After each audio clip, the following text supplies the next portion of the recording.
तर नमस्कार विद्यार्थ्यांनो, गृहिणींनो, महिलांनो. तर आजच्या व्हिडिओमध्ये मी तुमच्यासाठी घेऊन आलेले अंगणवाडी मुख्य सेविका पर्यवेक्षिका भरती 2026 यासाठी काही महत्त्वाचे असे प्रश्न जे की तुमच्या सराव प्रश्नपत्रिका आहे तुमची ही आजची. याची ऑलरेडी आपण सिरीज चालू केलेली. ऑलरेडी मी याचे भरपूर भाग अपलोड केलेले आहेत. जाऊन एकदा चॅनलला चेक करा. हे तुम्हाला 2026साठी अतिशय महत्त्वाचे आणि गेम चेंजिंग ही सिरीज ठरणार आहे, कारण की मी एक ICDS अंतर्गत CDPO या पदावर आहे. त्याच्यामुळे मला माहिती आहे कसे प्रश्न तुम्हाला येऊ शकतात. तर प्रश्न क्रमांक 1 आहे, DPOचे पूर्ण रूप काय आहे? ऑप्शन ए आहे district planning officer, option B आहे district programme officer, option C आहे डिस्ट्रिक्ट प्रोजेक्ट ऑफिसर आणि ऑप्शन डी आहे डिस्ट्रिक्ट प्रोटेक्शन ऑफिसर. तर याचं जे योग्य उत्तर आहे ते ऑप्शन नंबर सी आहे, डिस्ट्रिक्ट प्रोजेक्ट ऑफिसर. तर DPO हे एक जिल्हास्तरीय यावर काम करतं, हे तुम्हाला कळायला पाहिजे, कारण की याचा क्रमसुद्धा विचारण्यात येतो तुम्हाला. प्रश्न क्रमांक 2 आहे, भारतीय चलनी नोटांवरील महात्मा गांधींचे पोर्ट्रेट आणि अशोक स्तंभ हे सुरक्षा वैशिष्ट्ये कोणत्या मुद्रण तंत्रांचा प्रिंटिंग टेक्निक वापर करून छापले जाते, ज्यामुळे ते हाताला थोडे खडबडीत लागतात? ऑप्शन ए आहे ऑफसेट प्रिंटिंग, ऑप्शन बी आहे इंटिग्लिओ प्रिंटिंग, ऑप्शन सी आहे स्क्रीन प्रिंटिंग आणि ऑप्शन डी आहे फ्लेक्सोग्राफी. तर याचं जे योग्य उत्तर आहे ते ऑप्शन नंबर बी आहे, इंटिग्लिओ प्रिंटिंग. हे प्रश्न तुम्ही सगळे पाठच करून ठेवा, कारण की हे ICDS अंतर्गत तुम्हाला फार महत्त्वाचे असे प्रश्न ठरणार आहेत. आणि मी तुम्हाला सांगते की तुमची एक्झाम लवकरात लवकर येणार आहे आणि तुमची एक्झाम ही सरळ सेवेअंतर्गत होणार आहे. डिपार्टमेंटची जाहिरात ही निघालेली आहे आणि तुमची लवकरात लवकर जाहिरात येणार आहे. आत्तापासूनच तयारीला लागा. प्रश्न क्रमांक 3 आहे, CDPOचे प्रमुख कार्य कोणती? ऑप्शन ए आहे प्रकल्पाचे नियोजन, पर्यवेक्षण, समन्वय, ऑप्शन बी आहे केवळ कार्यक्रमांचे नियोजन, ऑप्शन सी आहे केवळ पोषण आहार वाटप करणे, ऑप्शन डी आहे केवळ निरीक्षण करणे. तर CDPOचे जे प्रमुख कार्य आहे ते ऑप्शन नंबर ए इथे बरोबर आहे, जे की आहे प्रकल्पांचे नियोजन, पर्यवेक्षण आणि समन्वय.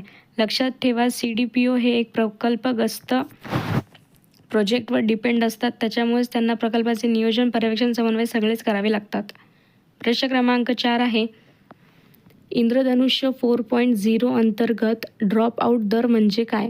ऑप्शन ए आहे लसीकरणात नकार देणारी मुले, ऑप्शन बी आहे पहिला डोस घेतलेला व शेवटचा डोस न घेतलेल्या मुलांचे प्रमाण, ऑप्शन सी आहे अपूर्ण लसीकरण झालेली मुले, ऑप्शन डी आहे गंभीर आजार असलेली मुले.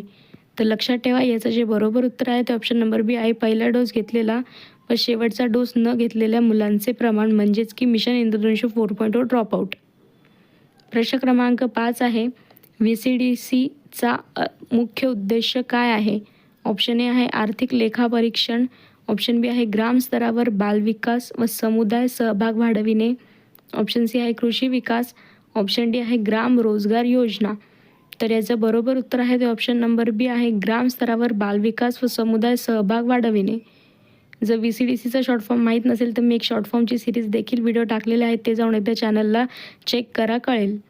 प्रश्न क्रमांक 6 आहे, खालीलपैकी कोणता कुपोषणाचा प्रमुख प्रकार आहे?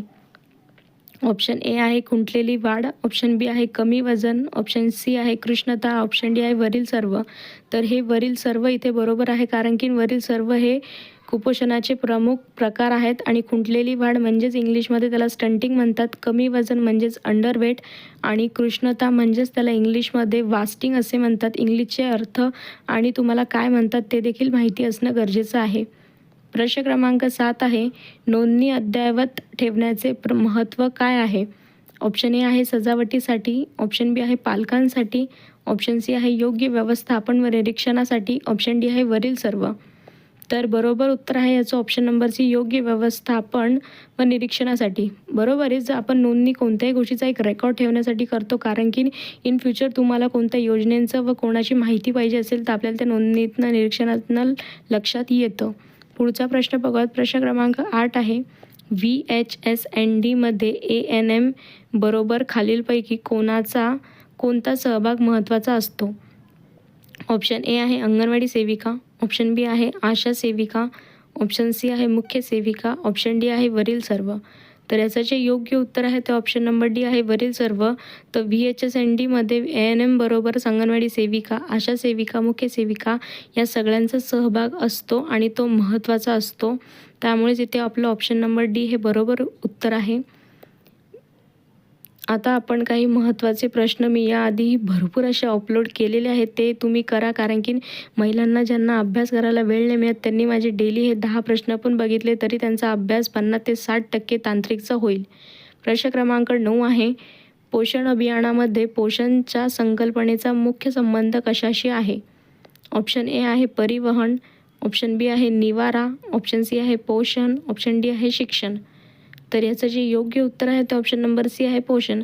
हा खूप सोपा प्रश्न आहे, पण लक्षात ठेवा हा तेवढाच IMP प्रश्न, इम्पॉर्टंट प्रश्न आणि महत्त्वाचा आहे.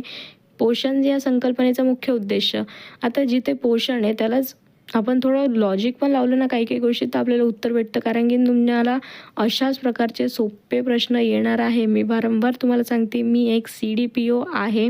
मला माहिती आहे अंगणवाडी मुख्य सेविका याची परीक्षा कशा प्रकारे होऊ शकते आणि त्याला किती लेवलपर्यंत तुम्हाला नाही का प्रश्न सोपे किंवा अवघड येऊ शकतात. लक्षात ठेवा, ही 22 वर्षानंतर भरती आलेली आहे, त्याच्यामुळे तुमचा जास्त काही अवघड पेपर येण्याची शक्यता नाही आहे. त्याच्यामुळेच हे प्रश्न नक्की आणि नीट करा. प्रश्न क्रमांक 10 आहे, ICDSचा प्रमुख लाभार्थी कोण आहे? ऑप्शन ए आहे 6 वर्षाखालील बालके, ऑप्शन बी आहे स्तनदा माता, ऑप्शन सी आहे गर्भवती महिला आणि ऑप्शन डी आहे वरील सर्व. तर याचं जे बरोबर उत्तर आहे ते ऑप्शन नंबर डी आहे वरील सर्व. बरोबर आहे. ICDSमध्ये जे प्रमुख लाभार्थी आहे ते 6 वर्षाखालील बालके. आता बालके म्हणजे मग तो मुलगा असो मुलगी असो, ते 6 वर्षाखाली असेल तर त्यांना बालक असे म्हणतात. स्तनदा माता, गर्भवती महिला आई, काही योजनेअंतर्गत इथे किशोरवयीन मुली जरी असेल तर ते देखील इथे बरोबर उत्तर ठरणार आहे. तर अशाच प्रकारचे आणखी व्हिडिओ बघण्यासाठी आपल्या चॅनलला लाईक, शेअर आणि सबस्क्राईब करा. नवीन असेल तर फॉलो करायला विसरू नका. धन्यवाद. आणि तुम्हाला अशा कोणत्या टॉपिकवर विषयावर व्हिडिओ पाहिजे असेल ते मला कमेंटमध्ये नक्की कळवा. मी लवकरात लवकर ते बनवण्याचा प्रयत्न करेल. धन्यवाद.